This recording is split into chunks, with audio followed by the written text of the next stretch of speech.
Hey everybody, welcome back. Today we're taking a look at the Rapido SW1200 in HO scale. This is an ESU equipped locomotive with DCC and sound from ESU. This is Missouri Pacific. We've also got another model we can take a look at, and this is the Jinx Blue scheme, not scream. Let's go ahead and get it unboxed here, open it up, and see what's in the box. So inside, right away, there's an SW1200 operating manual from Rapido. Lots of fun little gems in here, sometimes some pretty cool stuff. You get little stickers, it looks like. Rapido train sticker with a bus on the front, Rapido logo sticker, 100% grade nerd certified sticker, and SW1200 sticker.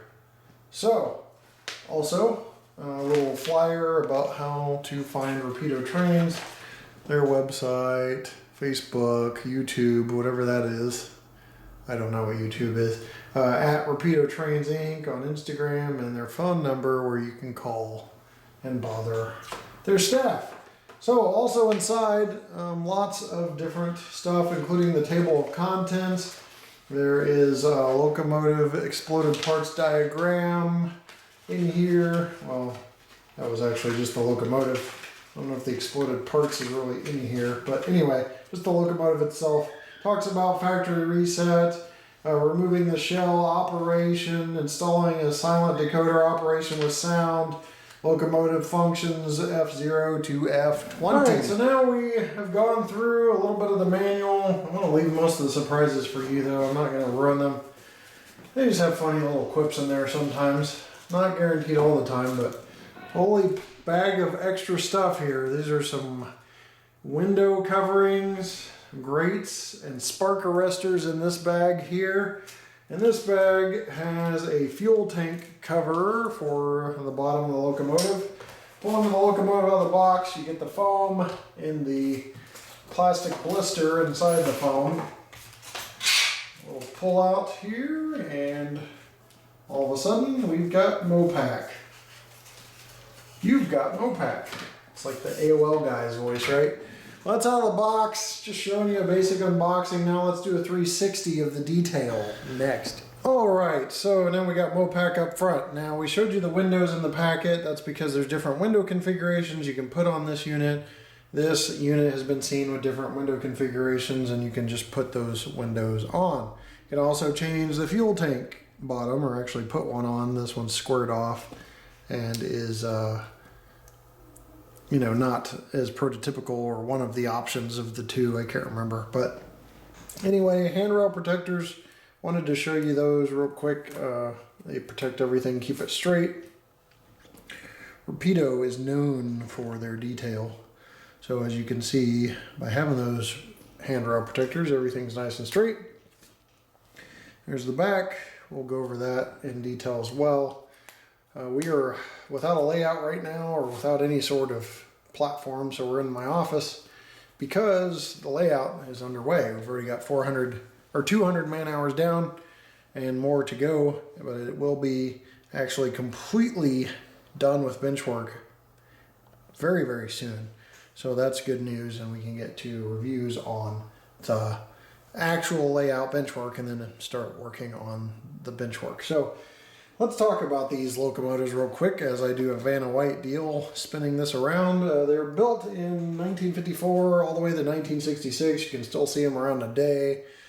These are more of age. Probably won't see this one on the tracks today unless it was on a short line railroad, but there are still some out there. There's a road name and a road number, specific details. We'll talk about that as I show you a different version coming up here. But we're looking at Mopac right now.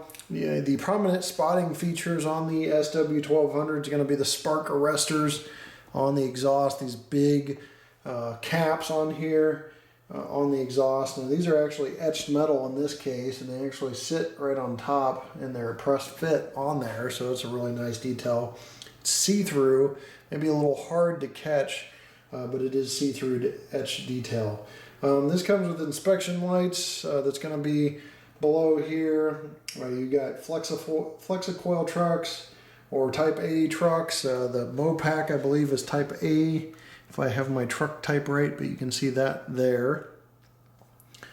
Another big thing Rapido is famous for is all this underbody conduit and plumbing. You can see that under the sill there, running all the way across. A little hard to tell when you're in a sea of blue, but there it is.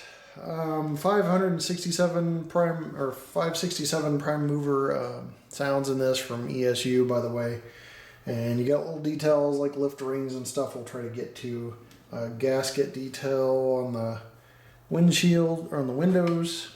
It's a little hard to tell, but there's this little black gasket going around the windows there. You have a single trumpet horn on this right there. It's pointed up, but you know, nice detail on this locomotive. Coupler cut lever right here, and some spring-loaded couplers with magnetic trip pins. You have a firecracker antenna up top, see-through steps on the walkway, coupler cut levers, MU hoses. Lots of detail on this. Compartment detail along the side, separately applied grabs you can see right there. Right under the horn is one of them.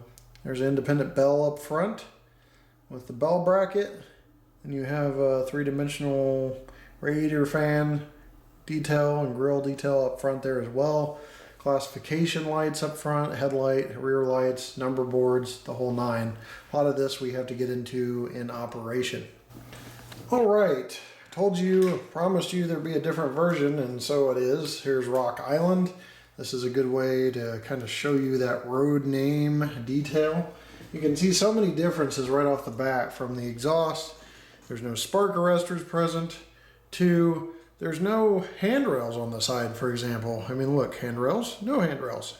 Handrails, no handrails. So, Rock Island has a totally different paint scheme as well, and you can see a little better inside the cab. Now, the cab is illuminated, which we'll go over.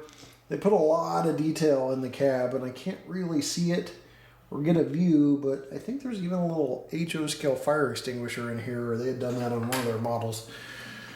So my eyes are getting very, very poor, so I'll try to look for that off camera and maybe find a way to show it to you if I can. But if not, you know, it's just a situation with the lighting in the office with what we're set on. But you've got an MU stand on here, different handrail configuration we talked about, silver tips ends on the MU hoses you can see there versus just black. So lots of differences. Drop step on the cab end that operates, as you can see there. So that's on the cab end. I don't think there is one on the other end. So, but yeah, that's just some of the detail. LED lights, you know, long operation there. So that's kind of a 360 of both of these. I think we've talked long enough. Let's see it in operation. All right, if you look really closely, you can see the inspection light reflecting off the track. All right, F8 starts up the engine. Let's do that.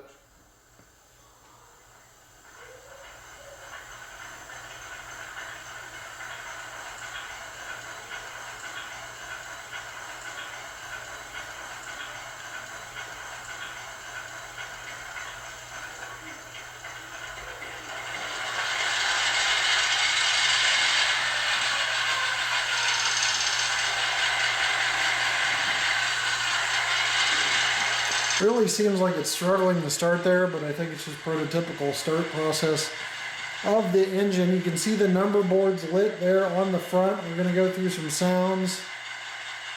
F0 has the headlight and the number board. F1 is the bell. ESU sound is just unmatched in some cases, and this is one of them. 2 is horn.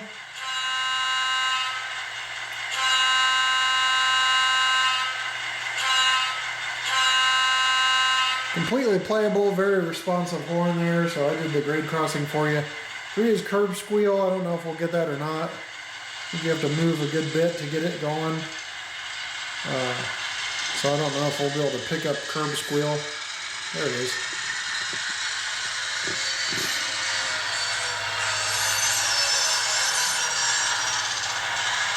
Sounds really realistic.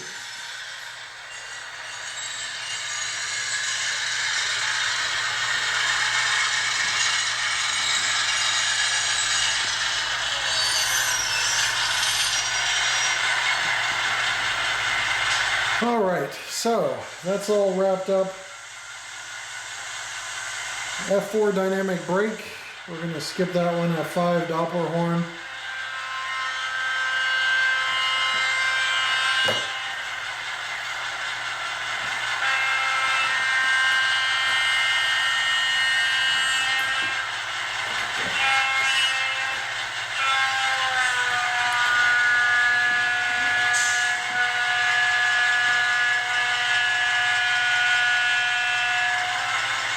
So F5, that being the Doppler horn, for those of you who don't know, it's like being at a fixed position on the track and you're going at speed.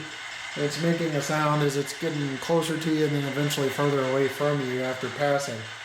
F6 rotary beacon, not equipped on this one, so we can skip that. F7 is dimmer of the headlight, that works fine. Still have some brightness there. F8 start up and shut down as we went over. F9 is full throttle, which you can actually use to kind of pull the load, slack out the load on the train. Hard to do on a short track like this. F10's independent brake. F11's class lights. We'll hit that real quick. There you go. Very cool there. F12 switching mode. 13's gyro light. Don't think we have gyro lights on this, so I'm going to skip that. Yep, good on the gyro lights, none there. F14's emergency light if equipped. 16 is the cab light, so let's hit that. There we go, we got a cab light. So you may have to get down the track so you can see inside the cab. 17's flashing beacon, which we don't have. 18's track inspection light, which is already on, but I can turn off. You see it there, right under the Mopac symbol on the track. 19's turn off number boards, which I don't know, it seems like they're tied in with the headlight on this one. And F20's air dryer or spitter valve. So those are the functions of the locomotive. I'm going to get down trackside so you can see some interior cab detail. Alright, here's a decent view of the inside of the locomotive. You've got the stand, you've got an independent brake, and I do see the little fire extinguisher. It's hard to see. Don't know if I'm going to be able to get in here. It's right there in the center of that right windshield, right bottom window. But yeah, that's the inside of the cab with the cab light. It's a pretty cool detail there as well. Alright, here's the Rock Island version. I'll use this to do some movements at one speed step. Let's go ahead and catch it on the track's pedometer while we're at it. I'm going to curve it this way so you can see the reading. Move that forward a little bit. One speed step's really crawling, very smooth drive. A little bit of lurching, but that's also one speed step. There's configuration variables you can change. It needs to be break-ins sometimes, etc. Locomotive's pretty short, so it'll be interesting to see if this reads the speed. Oh, one speed step's exactly one scale mile an hour in HO, so that's impressive. I think that's the first time I've seen that on a locomotive be accurate for the speed steps right out of the gate. So we're almost out of view. We'll turn around and go to 2 speed steps right away. That's where everything smooths way out. 3 is smooth as butter. There's 4. And there's 5.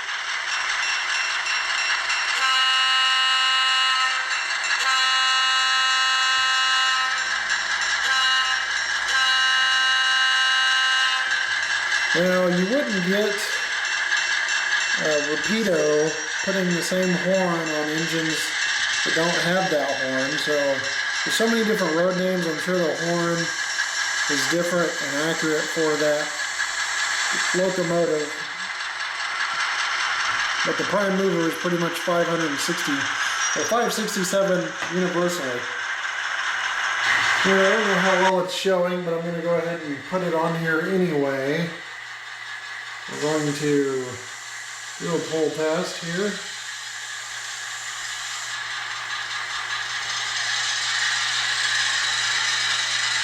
It's a short little locomotive.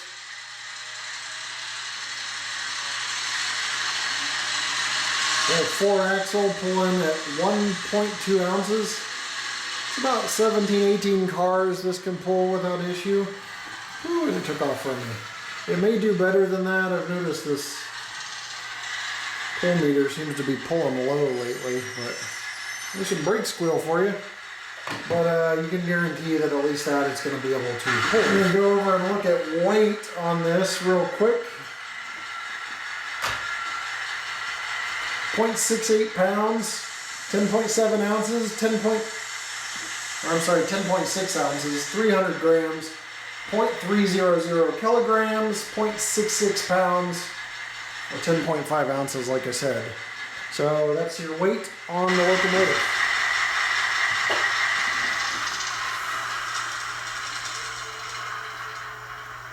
Go ahead and shut that down and give you my final thoughts. This seems to be a pretty solid locomotive. Due to my setup, I really couldn't show you coupler height, but the wheel gauges are in spec with an MRA. Coupler height was in spec with one just angled slightly, so it looked pretty good. NMRA compliance, I would say, is excellent. Smooth drive, good sounds with ESU, good detail, as always, from Rapido. I don't really have anything to knock this locomotive on, but I know there are purists out there, some folks that are really detail oriented, and all I can offer to you is hopefully you blew it up to 1080p, you took a close look, and you saw the stuff that I am not experienced enough to point out that may sway you one way or another. This does have lift ring detail that was kind of hard to pick up on video. The cab interior detail was really cool. I did see the fire extinguisher and confirm that, so just really high level of detail. Best in the business from Rapido. So with that said, thanks for watching, guys, and we'll see you next time right here on my channel. Layout is coming soon. We only have 5 total videos. One may already be published, depending on what order I put these videos in, of being on this setup, and then it's back to the layout. Thanks for watching. We'll see you next time right here on the channel. Take care.